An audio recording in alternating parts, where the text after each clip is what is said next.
Bismillahirrahmanirrahim. Assalamualaikum warahmatullahi wabarakatuh. Alhamdulillah.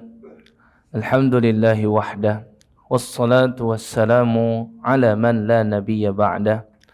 Rasulina wa nabiyyina wa uswatina Muhammad ibn Abdillah wa ala alihi wa sahbihi wa mawalah.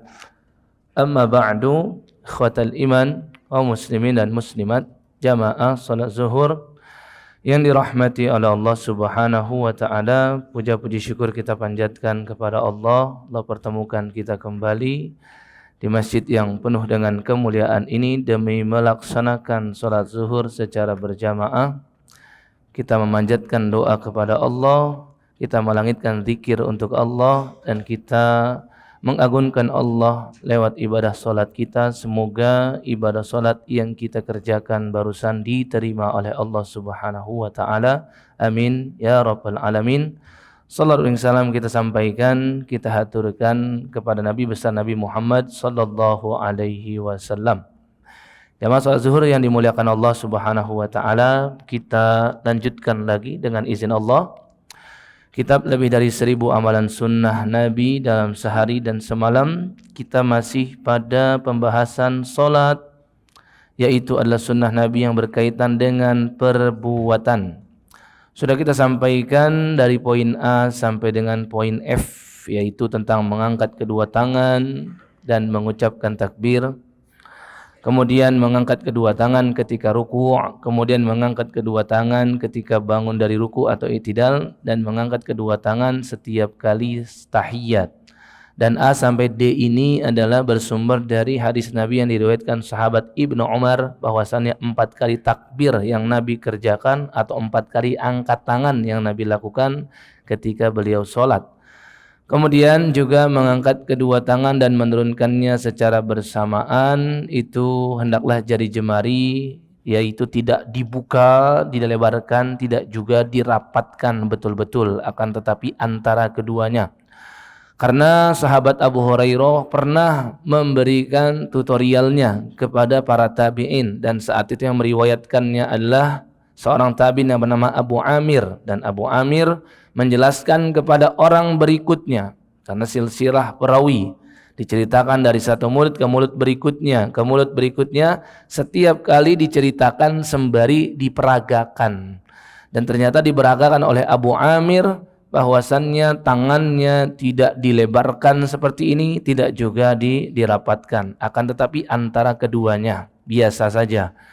Kemudian juga yang G, yaitu jari jemari tersebut diangkat hingga sejajar dengan kedua bahu atau sejajar dengan kedua telinga. Untuk sejajar dengan kedua bahu, riwayat sahabat Ibnu Umar bahwasannya dia menceritakan Nabi SAW rafa'a yadaihi, sampai kapan? Sampai hadwa mankibaihi, sejajar dengan kedua bahu. Sedangkan yang kedua telinga, riwayat sahabat yang bernama Wa'il bin Hujar dan Malik bin Huwairith. Keduanya bercerita hatta yuhadhiya bihima uzunaihi, kedua tangan Nabi diangkat sampai sejajar dengan kedua telinga. Nah, sekarang kita masuk kepada poin yang H, yaitu ketika bersedekap meletakkan tangan kanan di atas tangan kiri atau tangan kanan menggenggam di atas pergelangan tangan kiri. Ya. Ini berdasarkan riwayat sahabat Wa'il bin Hujar juga. Tapi yang menariknya, sahabat ini satu kondisi ia bercerita Nabi wadu'a, meletakkan saja tangan kanan di atas tangan kiri. Riwayat yang lain Nabi qabado biyadahul yumna ala yadahul yusra atau ala yadihil yusra. Nabi menggenggam tangan kirinya dengan tangan kanan, sehingga bisa kita lakukan salah satu di antara keduanya dalam satu kali sholat. Bisa sekedar diletakkan begini, bisa juga digenggam. Dan Wa'il juga menceritakan dalam Musnad Imam Ahmad, ya, bahwasannya bisa zahri kaffihil yusra, bisa meletakkan di telapak tangan yang kiri sekedar begini saja, atau qabadha menggenggamnya seperti ini 2, atau firrusghi, ar-rusghu itu pergelangan di tempat yang biasa kita taruh jam seperti ini. Tentunya yang sedang pakai tidak nyaman ya untuk begini, sehingga dia bisa memilih di sini atau di sini ya. Ini menggenggam atau meletakkan saja. Atau as-sa'id, sa'id itu adalah di hastanya, jadi begini digenggam, atau seperti ini diletakkan saja. Jadi totalnya ada 6 ya. 1, 2, 3, 4, kemudian 5, 6. Ini secara umum. Tentunya tidak ada riwayat sampai dengan siku, maka tidak dilakukan seseorang bersedekap sampai dengan siku kecuali dalam kondisi darurat, seperti terlampau sempit, seperti ya sholat Jumu'ah, sholat tarawih yang jamaah membludak, mungkin satu shaf biasanya 20 orang diisi dipepet sampai 25, tentunya ini areanya akan semakin sempit dan bisa hal itu dilakukan. Tapi kalau tidak terjadi seperti ini, tentunya kita mengamalkan apa yang Nabi berikan contoh. Kemudian juga memandang ke tempat sujud. Nah ini berarti memandang ke tempat sujud pandangan mata kita. Makanya kalau berpedoman hanya kepada ayat Al-Quranul Karim surah Al-Baqarah ayat 144 yang berbunyi a'udzubillahi minasyaitonirrajim fawalli wajhaka syatral masjidil haram, maka ini tidak tepat ya, karena biasanya kita menerjemahkan wajah di situ adalah dengan wajah.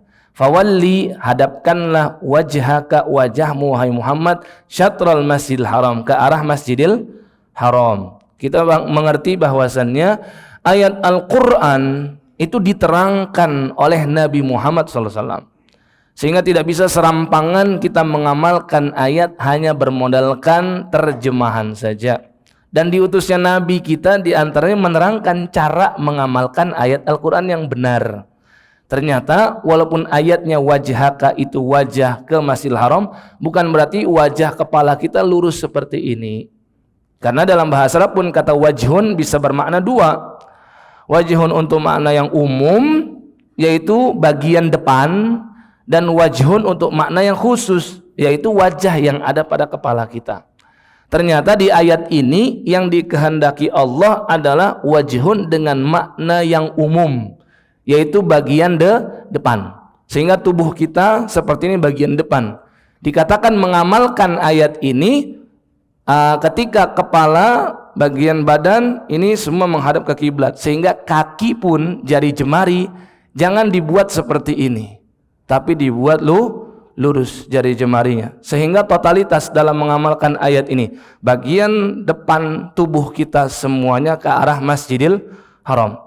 Kalau kakinya dibuat begini, jari jemarinya ke arah sana dan ke arah sana, selain tidak totalitas dalam mengamalkan ayat ini, tentunya membuat sulit untuk merapatkan shaf.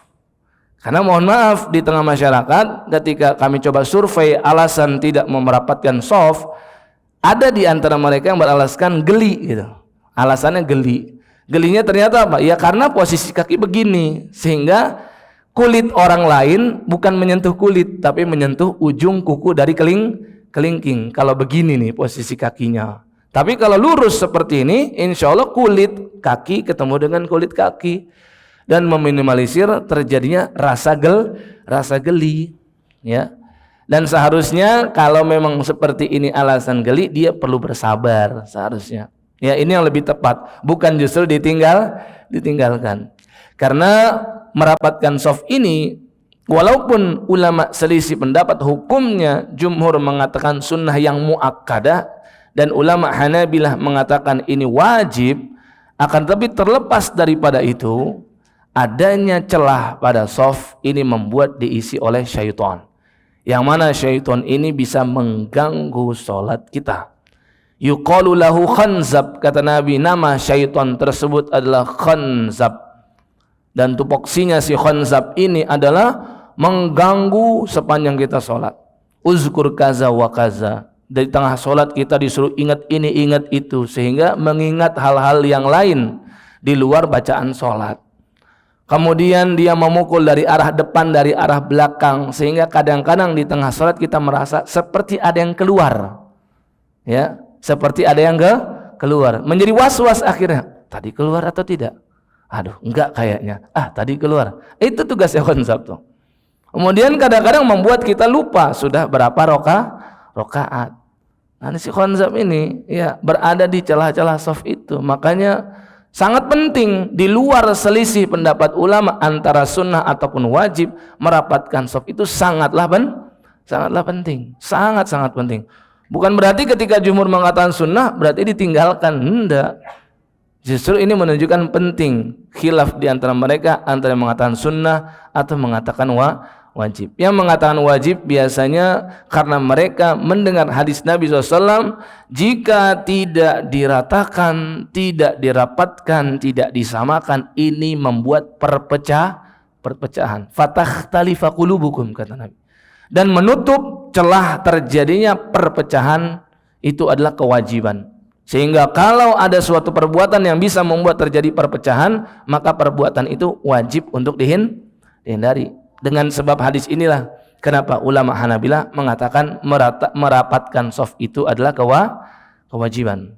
Ya. Nah, oleh sebab itu, ya, ketika kaki jari jemari menghadap ke arah kiblat, kemudian badan, maka kepala juga demikian. Tapi bukan berarti wajah ini benar-benar ke sana. Kenapa? Ada amalan dari Nabi. Ternyata Nabi pandangan matanya ke arah tempat sujud. Ada hadis yang dhaif, ada hadis yang sahih berkaitan dengan hal ini. Tapi yang dhaif ini dikuatkan tentunya dengan hadis-hadis sahih. Biasanya ulama mengambil hadis sahabat Anas bin Malik tatkala ia bertanya kepada Rasul, "Ya Rasul, kemana arah pandangan saya sepanjang saya sholat?" Nabi menjawab, "Inda maudhi'i sujudika ya Anas." Ke arah tempat kamu bersujud wahai Anas. Ini ada dalam Sunan Imam Al-Baihaqi. Imam Al-Baihaqi mengatakan hadis ini hasan, sehingga cukup menjadi hujah. Tapi banyak juga para ulama mengatakan hadis ini dhaif. Yang mengatakan dhaif, ya, ada yang mengatakan dhaifnya terlampau parah sehingga tidak diambil. Ada yang mengatakan tidak, ini dibantu ditopang dengan hadis-hadis lain yang sahih. Seperti hadisnya Ibunda Aisyah radhiyallahu taala anha, tatkala beliau menceritakan dan mendeskripsikan rukuknya Nabi, yaitu kepala Nabi tidak mendongak dan kepala Nabi tidak ditundukkan, akan tapi tetap lurus seperti punggung, sehingga kalau kepala ketika sedang ruku lurus seperti punggung, bisa dipastikan pandangan mata saat itu ke tempat sujud. Kalau mendongak kan berarti memperhatikan sarung orang atau kaki orang. Kalau dia nunduk berarti dia memperhatikan kaki sendiri atau ruang yang di antara kedua kakinya. Sedangkan riwayat Ibunda Aisyah yang lain yang termaktub dalam sahihnya Imam Ibnu Hibban dan juga mustadraknya Imam Al-Hakim, ini jauh lebih jelas lagi tentang Nabi SAW selama berada di masjid, pandangan Nabi enggak kemana-mana kecuali menunduk ke tempat sujud. Berarti secara umum memang pandangan mata ketika sholat berada di tempat sujud, bukan lurus. Dan juga lurus ini bisa membuat sholat kita menjadi kurang khusyuk, karena memperhatikan apa yang terjadi ya di depan kita. Sedangkan kalau menunduk, hal ini lebih memudahkan untuk khusyuk. Dan khusyuk itu sendiri kan maknanya adalah tunduk. Jadi lebih sesuai untuk mengamalkan sunnah Nabi ketika memandang ke tempat sujud, bukanlah lurus, ya. Kemudian merenggangkan kedua kaki, poin J, merenggangkan kedua kaki dengan acuan jarak yang secukupnya, yakni sejajar dengan bahu, tidak berlebihan, ya. Tidak dibuat kecil sekali, tidak juga dibuat lebar sekali. Tentu ini butuh kerjasama dan kekompakan jamaah sekalian. Karena kadang-kadang kita lihat ada orang yang lebar sekali, ternyata bukan itu keinginan dia, karena di sisi kanan dia atau kiri dia tidak mau merapatkan shaf, sehingga inisiatif dia sendiri untuk melebarkan kaki, ya. Karena banyak orang yang seperti itu, ketika berdiri kakinya buka hanya sedikit. Yang paling ideal itu memang sama dengan bahu badan kita. Alasan pertama, karena tubuh kita bagian yang paling lebar adalah bahu kanan sampai dengan kiri. Ini satu. Yang kedua, Nabi ketika memimpin sholat, Nabi selalu berpesan untuk merapatkan, meluruskan. Terus di antara pesan-pesan Nabawi adalah hadzu bainal manakib, ya. Hendaklah kalian sejajarkan bahu kalian. Tidak bisa kita mensejajarkan, ya, kecuali kita agak mendekat dengan saudara kita. Bahkan lebih baik benar-benar menempel juga bagian pundak. Sehingga kalau seperti ini, maka kaki pun juga sama, karena kaki juga dirapatkan. Sehingga memang yang paling ideal kaki itu dilebarkan selebar dengan bahu, ya. Bagi yang melewati ini, ya tidak masalah kalau memang orang di sisi kanannya atau kirinya dia hanya kecil saja. Mudah-mudahan dia mendapatkan apa yang Nabi SAW janjikan, man wasala soffan wasalahullah. Barang siapa yang menyambung sof, maka Allah sambung rahmat untuk orang tersebut. Wa man qata'a soffan qata'ahullah. Yang suka memutus sof salat, maka Allah putus rahmat darinya. Kemudian yang membaca Al-Qur'anul Karim dengan tartil dan merenungkan makna bacaannya, ya. Ini dimasukkan oleh penulis dengan perbuatan Rasul, karena membaca dengan tartil konsekuensinya adalah mulutnya, lisannya digerakkan dengan perlahan. Sehingga ini sebabnya dimasukkan ke dalam sunnah Nabi yang berkaitan dengan perbuatan. Allah Subhanahu wa taala berfirman dalam surat Al-Muzammil ayat keempat, surat 73, yaitu adalah auzid alaih warattilil Qur'ana tartila. Atau tambahkan lagi porsi salat malammu wahai Muhammad, dan rattilil Qur'ana tartila. Bacalah Al-Qur'an secara tartil. Di yaumil qiyamah nanti ahlul Qur'an akan dipanggil oleh Allah untuk iqra wartaqi warattil kama turattil fid dunya. Bacalah ayat Al-Qur'an yang kamu hafal dan naiklah kamu ke atas, dimuliakan dia, ditinggikan derajat surganya, dan bacalah dengan perlahan sebagaimana kamu waktu masih di dunia membaca Al-Qur'an dengan tartil atau perlahan. Nabi kita pun ketika diberikan ayat-ayat Allah, ayat Al-Qur'an lewat malaikat Jibril, Nabi terburu-buru untuk mengikutinya. Tapi ternyata Allah tegur dalam surat Toha ayat 114, wala ta'jal bil Qur'ani min qabli an yuqadha ilaika wahyu wa qur rabbi zidni ilman. Janganlah kamu terburu-buru mengikuti bacaan Jibril wahai Muhammad. Jangan terburu-buru, baca dengan perlahan, dan itu yang membuat kita lebih bisa untuk mentadaburi ayat-ayat Allah. Kemudian poin yang terakhir, sunnah dalam ruku, yaitu pertama menggenggam kedua lutut dengan kedua tangan dalam keadaan jari jemari merenggang ketika dalam posisi ruku.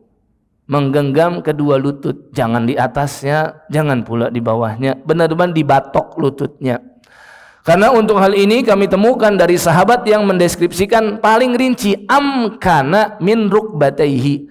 Amkana itu meletakkan, memposisikan kedua tangan Nabi SAW itu rukbataihi. Rukbataihi itu adalah batok dan lututnya, sehingga tidak di ujung pahanya, tidak juga di bagian tulang keringnya, di bawah betis, di bawah lutut, akan tapi benar-benar pada bagian batoknya. Yang kedua, meratakan punggung ketika ruku. Bahkan ada hadis riwayat Ali bin Abi Thalib, idza wudi'a qadahun, Nabi kalau sedang ruku, kalau diletakkan itu gelas yang berisi air, lam yuharok, air itu tidak tumpah dari gelas Nabi. Saking lurusnya punggung Rasul ketika ruku. Yang ketiga, memposisikan kepala ke depan atau sejajar dengan punggung, tidak nunduk dan tidak mendongak. Ini hadis Ibunda Aisyah yang tadi kita sampaikan, ya. Lam yushkhishu wa lam yusawwibhu. Tidak didongakkan kepalanya, tidak juga ditundukkan. Yang keempat, merenggangkan siku kedua lengan hingga menjauh dari kedua sisi tubuhnya. Jadi tidak ditekuk. Kalau ditekuk tangan siku berarti semakin dekat dengan pahanya, tapi diluruskan sehingga semakin menjauh. Hal ini membuat kadang-kadang kaki kita harus lebih dilengkungkan atau ditekukkan lagi, ya.